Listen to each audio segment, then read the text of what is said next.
So very much everyone for inviting me. Zasam in particular, my name is Sevia Mkuka, aka the Ghetto President.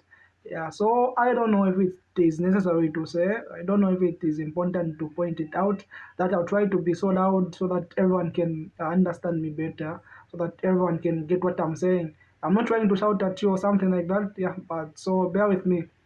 Yeah. So the title of today is How is technology helping us today? How is technology helping us today? Yeah. So allow me to start with the definition of technology first so that you can have a better understanding at first glance of what technology is all about. Yeah, so technology is composed of two major words or two main words. So there is techno and then there is doge at the end.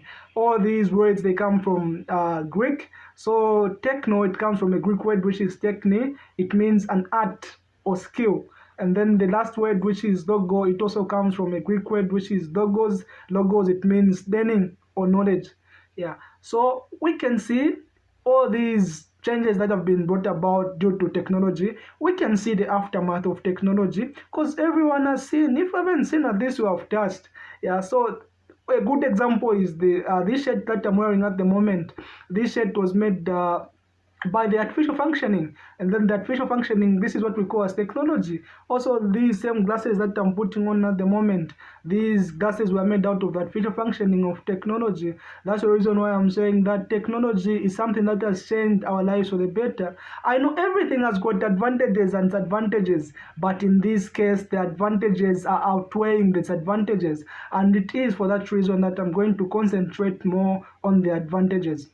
Yeah, we've seen major projects like the likes of course, the likes of Tesla. Like they managed to come up with an electronic car, of course, which is a free emitter, which means it's free from gases. It doesn't emit any kind of gases, which in return causes global warming or pollution. Yeah, so that's something which is fundamental. That's something which is, of course, which deserves our appreciation as the people. And then not only that, but also we are able to see what the ISS, which is just the International Space Station, are doing there in space. Yeah, so like what they're doing is that they are doing some researches. They stay there for about 6 months in their expeditions. Yeah, so all these things have been brought about due to technology. We have seen the evolution, we have seen the centralization here in Africa and other parts of the world. All these things have been brought about due to technology. The gadgets that you're using at the moment, the phones, the PCs, and everything else that you're using at the moment. Also the internet connection. Like in the past years, there was nothing like internet. And it was just in the 19th century that the internet came about, even though by then it wasn't so popular. Not only that, but also technology. Like if you try to find out the background of technology, if you go back in the 16th century, the way technology wasn't even into existence by then. It was until 19th century that it appeared only three times in the magazine.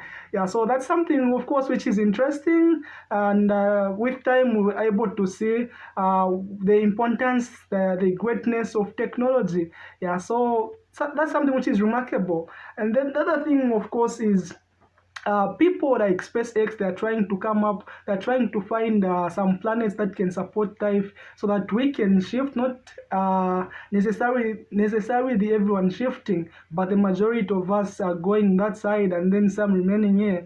Yeah, so that's something, of course, which is important. That's something, of course, which deserves our appreciations, of course. Yeah, and then last but not the least, I've got this major project, of course, by Elon Musk, SpaceX, with in collaboration with SpaceX, of course.